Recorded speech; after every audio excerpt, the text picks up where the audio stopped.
In today's video, I'll show you how to change Notion background color.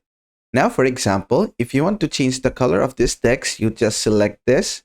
Then this option will pop up. From here, what you want to do is just click on the three dot icon.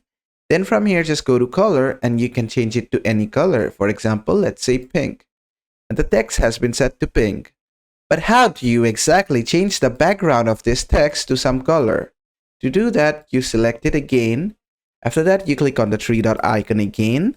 Then you go to color again. But now, instead of text color, you scroll down to the bottom. Here, you find the background colors.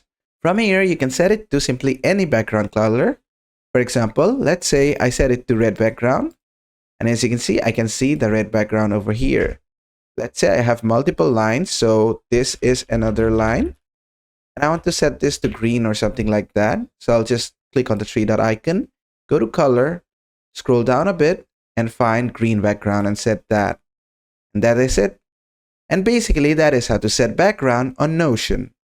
I hope this video was helpful. If it was, please give it a thumbs up. And don't forget to subscribe.